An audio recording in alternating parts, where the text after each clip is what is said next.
Hello students, कैसे हैं आप सब। होप सो अच्छे हैं आप, अच्छे ही रहिए। अगर आपको कुछ समझ नहीं आ रहा है, कोई भी प्रॉब्लम आ रही है किसी भी वीडियो में, किसी भी क्वेश्चन में, तो प्लीज़ मुझसे पूछिए, मुझे अपनी प्रॉब्लम शेयर कीजिए मेरे साथ, कमेंट बॉक्स में कमेंट कीजिए। तो देखो, हम क्या पढ़ रहे थे, हम कुछ एग्जांपल्स कर रहे थे लीनियर ट्रांसफॉर्मेशन और नॉन लीनियर स्पेस के। इससे पहले वाली वीडियो में हम 2 एग्जांपल कर चुके हैं। इस वीडियो में एक और एग्जांपल करेंगे हम नॉन लीनियर स्पेस और लीनियर ट्रांसफॉर्मेशन से रिलेटेड। और ये एग्जांपल की खास बात क्या है, ये एग्जांपल बहुत बहुत इम्पोर्टेंट है। आप देख सकते हो, राज ऋषि भर्तृहरि मत्स्य यूनिवर्सिटी में 2019 में, राजस्थान यूनिवर्सिटी में 2012 में, 14 में, 17 में, और MDS यूनिवर्सिटी जो अजमेर में है उसमें 2003 में और 2005 में, और यूनिवर्सिटी ऑफ कोटा में भी 2007 में आ चुका है। तो देख सकते हो कितना इम्पोर्टेंट क्वेश्चन है ये। तो देखिए इसे फटाफट। क्या है ये, एन और एन डैश कोई दो नॉन लीनियर स्पेस है विद द सेम स्केलर्स, यानी जो इन दोनों में स्केलर्स हैं वो सेम है। और हमने टी कोई लीनियर ट्रांसफॉर्मेशन डिफाइन करा है एन से एन डैश में। तब हमें प्रूफ करना होगा कि T is bounded if and only if T is continuous. तो हम इसे कैसे प्रूफ करेंगे, टी को पहले बाउंडेड लेके चलेंगे, कंटिन्यूस प्रूफ करके दिखाएंगे, और फिर कन्वर्स पार्ट में क्या करेंगे, टी को कंटिन्यूस लेके चलेंगे, टी को बाउंडेड प्रूफ करके दिखा देंगे। तो देखिए इसका सॉल्यूशन, हमने माना टी बाउंडेड है, ठीक है, बाउंडेड की डेफिनेशन लगा दी जो कि हम पहले वीडियोस में पढ़ चुके हैं। क्या कि there exist k greater than 0 such that कि norm of T x less than equal to होगा के नॉर्म ऑफ एक्स, जहाँ एक्स कहाँ बिलोंग कर रहा है, एन में, ठीक है। अब हमने क्या करा, अब हमने माना कि x कोई आर्बिट्रेरी पॉइंट है n का, जिसके लिए for any epsilon greater than 0 के लिए हमने कोई एक चूज करा है डेल्टा, जिसकी वैल्यू है epsilon upon k. Then for all y belongs to n के लिए norm of y minus x less than delta मान के चल रहे हैं। वी हैव, हमारे पास होगा कि हमारे पास क्या आ गई कि norm of T Y minus T x, इसकी हम निकाल के दिखाएंगे वैल्यू क्या आ रही है। तो norm of T Y minus T x को हम लिख सकते हैं, norm of T Y minus x को लिख सकते हैं, क्योंकि टी लीनियर ट्रांसफॉर्मेशन है और हम पहले पढ़ चुके हैं प्रॉपर्टी कि टी वाई माइनस एक्स को हम लिख सकते हैं T Y minus T X. So इसको लिख दिया मैं टी वाई माइनस एक्स, ठीक है। अब देखो टी एक्स का वैल्यू क्या है, less than equal to k norm of x, तो इसको हम लिख सकते हैं less than equal to k norm of y minus x. Compare करके देखो ना, एक्स नॉर्म एक्स, तो इसको क्या लिख सकते हैं, less than equal to k norm of y minus x. तो देखो हमने लिख दिया इसे less than equal to k norm of y minus x. अब हमने माना था पीछे norm of y minus x delta से कम है, so less than equal to का साइन हट गया, के डेल, और डेल की वैल्यू क्या मानी थी, एप्सिलॉन अपॉन के, सो वैल्यू रख दी, के से के कैंसिल हो गया, ये आ गया एप्सिलॉन। तो हमारे पास आ गया norm of T Y minus T x less than epsilon. अब इससे हम क्या बता सकते हैं, इससे हम लिख सकते हैं कि टी कंटिन्यूस एक्स है। क्यों लिख सकते हैं भाई, क्यों इसलिए लिख सकते हैं क्योंकि अभी हमने कंटिन्यूस की डेफिनेशन पढ़ी थी पहले वाले लेक्चर्स में, क्या कि norm of X minus X one less than delta हो, तब norm of T X minus T X one less than epsilon आ जाए, तो हम कहते हैं जो ये टी है लीनियर ट्रांसफॉर्मेशन, ये कंटिन्यूस होगा एक्स वन पे, ठीक है। तो यहाँ क्या आ रहा है, माइनस टी एक्स, यहाँ क्या था माइनस टी एक्स वन, तो कहते थे एक्स वन पे कंटिन्यूस है। यहाँ क्या आ रहा है एक्स, तो इसे कह देंगे हम T is continuous eight x, ठीक है, ओके। अब देखो, since x is an arbitrary point, बिल्कुल एक्स कोई आर्बिट्रेरी पॉइंट है, एग्जैक्ट वैल्यू तो नहीं लिया हमने 1 2 3 ऐसा तो कुछ नहीं लिया ना, एक्स है कोई भी आर्बिट्रेरी। इसका मतलब क्या है, T is continuous at all points, या तो लिखो T is continuous at all points, या सिर्फ एट ऑल पॉइंट्स नहीं लिखते हो आप, सिर्फ ऐसे लिखते हो टी इज कंटिन्यूस, तो भी इसका मतलब यही निकलता है कि टी इज कंटिन्यूस। मैं लिख देती हूँ एक बार, एट ऑल पॉइंट्स, ठीक है। अगर आप ये नहीं लिखते हैं तो भी इसका मतलब यही है कि सभी पॉइंटों पे टी कंटिन्यूस हमने प्रूफ कर दिया, ठीक है। ये हमें प्रूफ करना था, बाउंडेड लेके चले, कंटिन्यूस प्रूफ करके दिखा दिया। अब हम इसका कन्वर्स पार्ट करेंगे, क्या करेंगे, टी को कंटिन्यूस लेके चलेंगे और हम प्रूफ करके दिखाएंगे टी को बाउंडेड। तो देखो वही करा है कन्वर्स में कि टी हमने माना कंटिन्यूस है, एंड इफ़ पॉसिबल, यदि पॉसिबल हो तो हमने एक चीज़ मानी कि T is not bounded, T bounded नहीं है। इसका मतलब क्या समझे, हम इसे कंट्राडिक्शन से प्रूफ करेंगे। थ्योरम्स का प्रूफ कंट्राडिक्शन से प्रूफ करते आए हैं, पहले भी हमने ऐसी कई थ्योरम्स करी हैं। तो देखो हमने मान लिया टी बाउंडेड नहीं है, बाउंडेड नहीं है तो क्या होगा, इसका मतलब there exist no k dash greater than 0 such that T norm of T x less than equal to k dash norm of x. देखो बाउंडेड होता है तो क्या डेफिनेशन होती है कि कोई के डैश एग्जिस्ट करेगा जिसके लिए ये सेटिस्फाई होगी, लेकिन हमने माना है बाउंडेड नहीं है, इसका मतलब कोई के डैश नहीं मिलेगा हमें कि जिसके लिए ये बात सेटिस्फाई हो।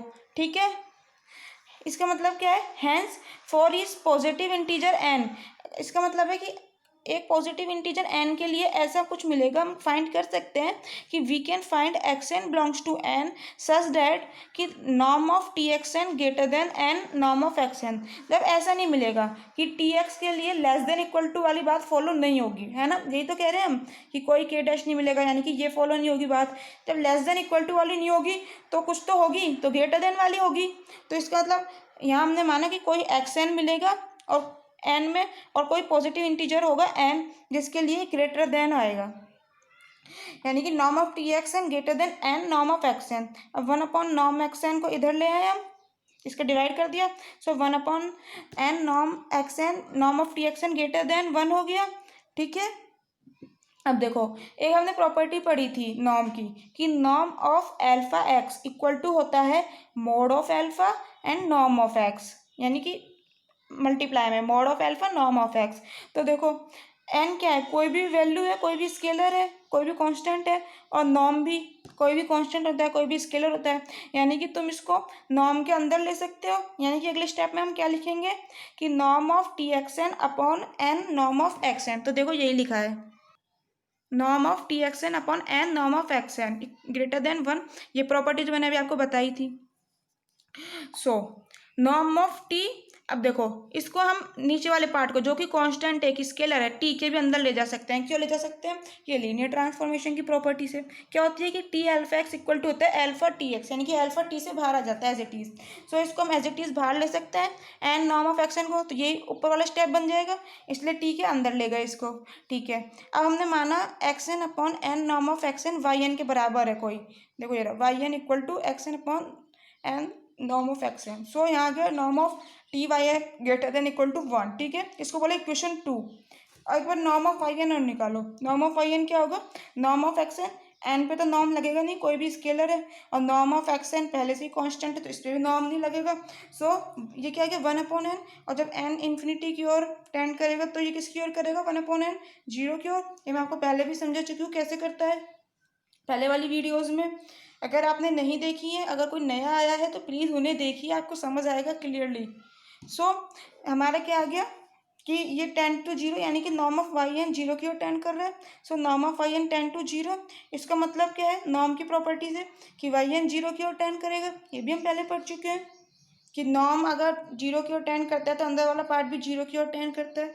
ठीक है, अब देखो इस इक्वेशन से हम क्या कह रहे हैं कि norm of T Y N greater than 1 है, यानी कि एक से ज़्यादा है। इसका मतलब क्या है, जो अंदर वाला पार्ट है टी वाई एन ये जीरो के बराबर नहीं होगा, यानी कि जब एक से बड़ा है इसकी नॉर्म तो ये भी पार्ट एक के बराबर, एक से बड़ा कुछ ऐसा होगा, जीरो तो नहीं होगा ना।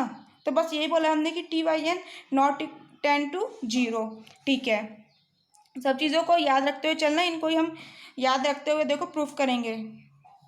सो हमने कह दिया यहाँ पर कि T Y N 10 not 10 to 0, but यहाँ हम कह रहे हैं वाई एन जीरो की ओर टेंड कर रहा है। अब देखो हम यहाँ कह रहे हैं वाई एन जीरो की ओर टेंड कर रहा है, but T Y n not tending to 0, इसका मतलब क्या है, T is not continuous at the origin.